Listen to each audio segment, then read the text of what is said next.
Powell believed that the discrimination his countrymen complained of was about to be made far worse by new legislation which the Labour government was proposing. A new race relations bill would make it illegal to refuse housing, employment or public services to people because of their ethnic background. The legislation was meant to stop the victimization of immigrants, but Powell believed it would result in the victimization of whites instead. The discrimination and the deprivation, the sense of alarm and of resentment lie not with the immigrant population, but with those among whom they have come and are still coming.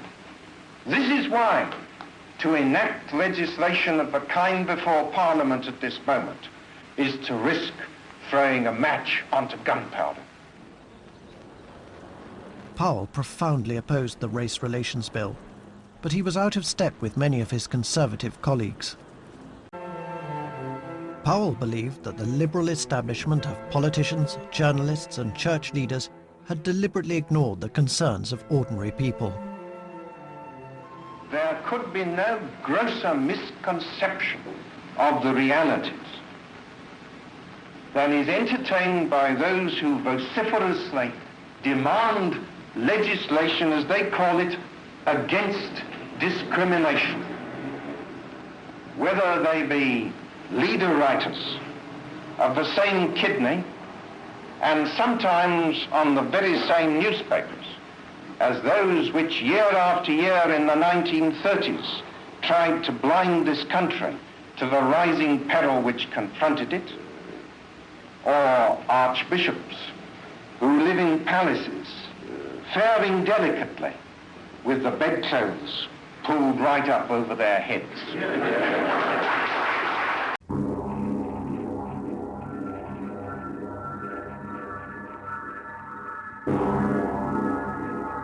Underlying Powell's speech was a deep-seated fear.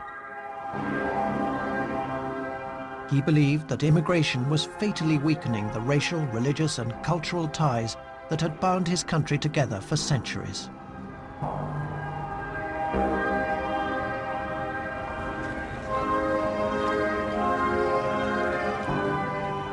All of us need an identity which unites us with our neighbours, our countrymen, those people who are subject to the same rules and the same laws as us, those people with whom we might one day have to fight side by side to protect our inheritance, those people with whom we will suffer when attacked, those people whose destinies are in some way tied up with our own. But the Labour government had recently announced an historic shift which would threaten Powell's deeply held views of what Britain was. The Home Secretary, Roy Jenkins, a Liberal reformer, argued that immigrants should no longer have to integrate. Newcomers could retain their own values. It was the birth of a new way of thinking about Britain, multiculturalism. But Powell's wartime experience convinced him that this kind of diversity could only lead to violence.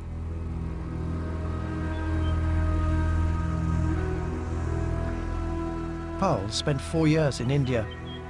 He was fascinated by the complexity and diversity of this ancient civilization.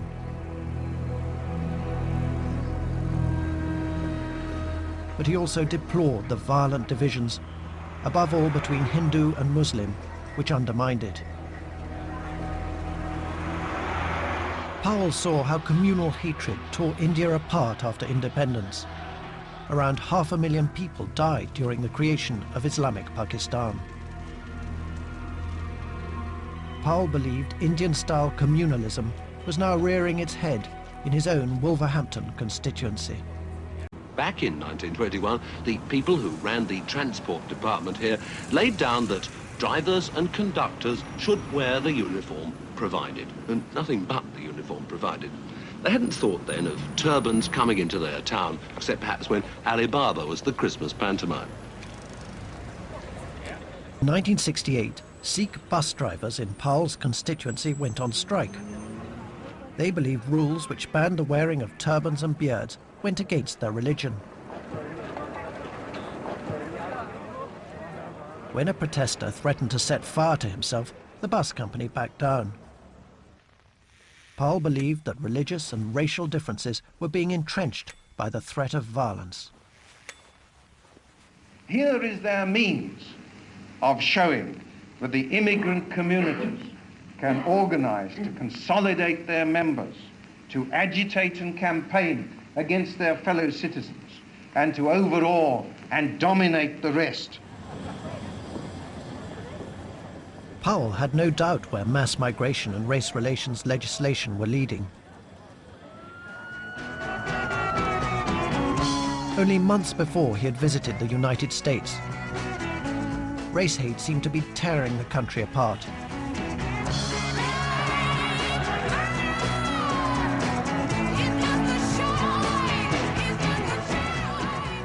In Chicago and Detroit, Powell witnessed violence at first hand. America seemed to be on the brink of ethnic war.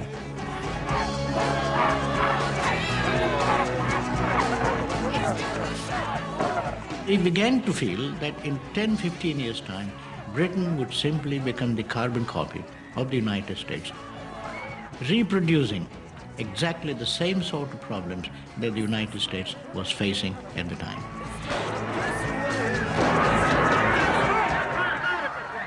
In these circumstances, nothing will suffice but that the total inflow for settlement should be reduced at once to negligible proportions, and that the necessary legislative and administrative measures should be taken without delay.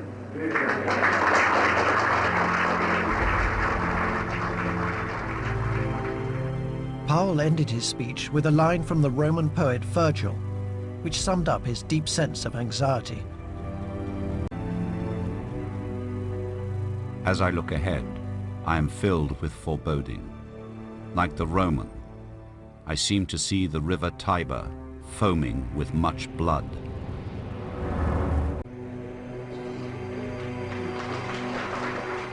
Mr. Powell received a considerable amount of applause for what he said. There were members of Parliament and candidates and leading members of the Conservative Party there who in no way indicated any dissent from what Mr. Powell was saying at that time.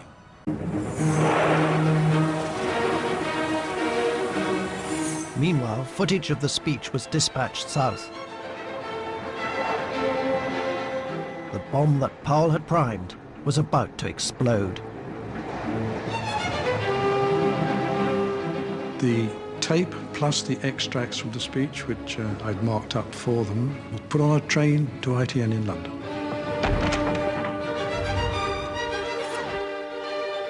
Who, of course, ran it big.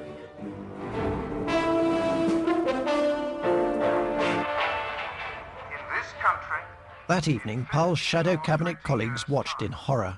The black man will have the whip hand over the white man. They were outraged by what they felt was his racist tone.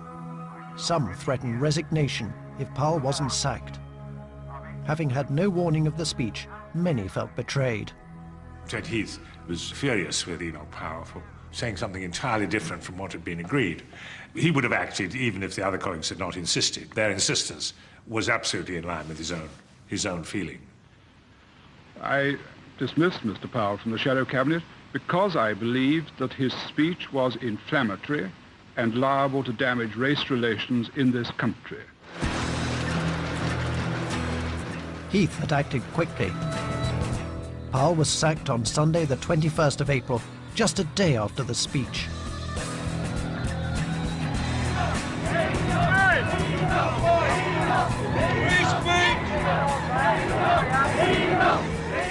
Two days later, 1,000 dockers marched to Parliament to protest against what they called the victimization of Powell.